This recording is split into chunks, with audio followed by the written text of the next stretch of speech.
Hey guys, it's KOKOStern. This is an afterthought for BioShock Infinite. This is part 2, where we're going to talk about the story, so please don't watch this. If you plan on playing the game for yourself, don't watch this.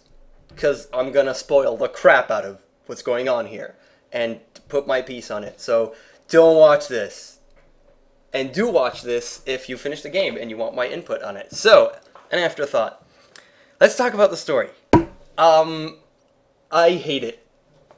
There you go. I said it. I really do hate it.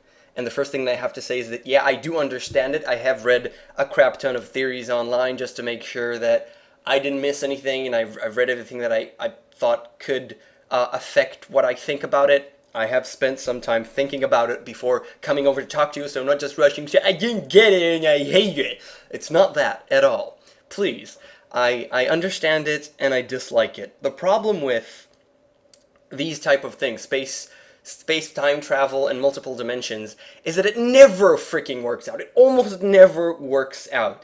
And the conclusion needs to be really good and sit properly. And so far I have seen a lot I mean, this subject, everybody loves to talk about it and people love to make stories about it. And I've seen a ton of stories about these things of time travel and multiple dimensions, and I approve of, and I feel comfortable and good, and like the conclusion was well only with 2 of them, and BioShock Infinite isn't one of those stories.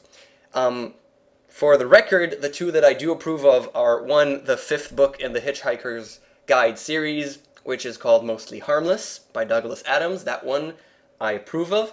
And the second one that I approve of is an anime show called Steins Gate, which I also didn't feel horrible about. So those are the 2 that I feel good about.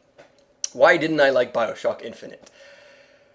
Well, the conclusion kind of sucks that you die at the end. And the fact that there are a ton of infinite possibilities, and that what it comes to eventually is that there's no conclusion. There's no wrap-up. This is just a story that happened and you die.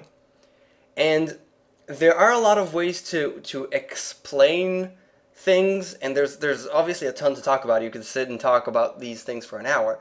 But I'm not happy with the conclusion that happened. Our Booker, from whatever dimension or type that you want to say it, in whatever way that you want to say it, our Booker that we play was pulled through to where Comstock exists by the Lutesses in order to fix everything, which is basically kill himself. And when you kill yourself in one of the dimensions, it basically means that Comstock never... That's what they want to mean. They want to mean that Comstock never existed. But the thing is that Booker is one person, and he is from one dimension. How is he affecting another dimension? How is he affecting the dimension where Comstock existed? He killed him, and then he needs to kill himself, but he's not the correct Comstock. And this is the problem. The problem is, how do you affect all of the dimensions? And the other thing that I don't like is how Elizabeth has ultimate power. Why does she gets, I now control everything, I will explain it to you, but she doesn't really explain it to you.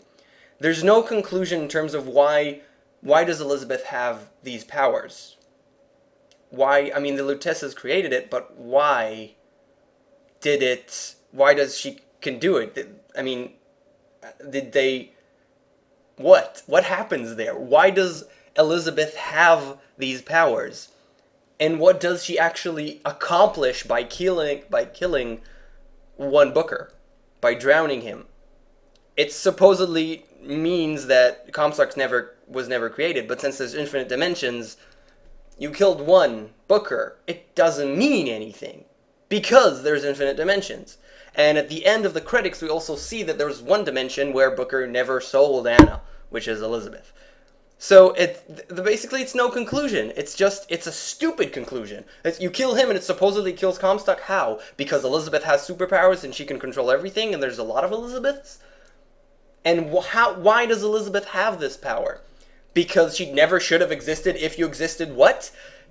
it's not a good conclusion. It's a bad one, and I disapprove of it. Exactly for that, because it doesn't actually explain how the multiverse works. And with that, I have to say, how do you deal with that? How do you deal with that in terms of story? And again, most stories don't deal with it in a proper way, which I dislike. And the ones that do deal with it, well, the way that you can make a story such as this is by showing how puny, tiny, and insignificant the person is. How insignificant the person who got caught up in this multiple dimensions is. And if you try and do something epic and ultimate power creating, controlling everything, like we have with Elizabeth, everything falls down. Everything falls down. And that's why I dislike this one. And in the two, if you want, in the two ones that I do approve of, Steins Gate and Mostly Harmless by Douglas Adams, I'm not going to spoil those if you've never seen or read them, but they deal with it in the way, I believe that they deal with it in the way that I just explained. So that is why I disapprove of BioShock Infinite's ending, and I really, really hate it. I dislike it. In terms of a game, it's still a wonderful game, but the story is crap. There, I said it, it's crap. I'm sorry. You failed at doing it properly, because you went ultimate controlling everything, and the whole sequence of the ending, specifically, that you go through the lighthouse and stuff, it sucks. It's just bad.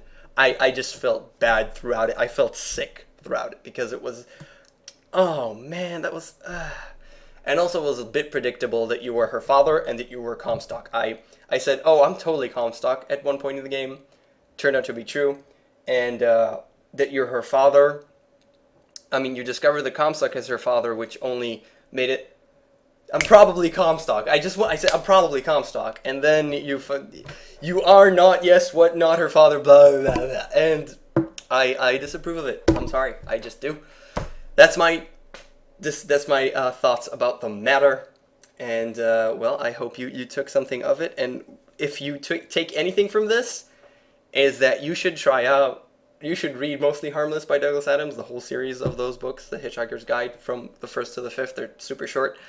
And that you should watch Steins Gate if you like anime, because Steins Gate does it wonderfully. Sort of. And that's it for me. Thank you very much for watching. See ya.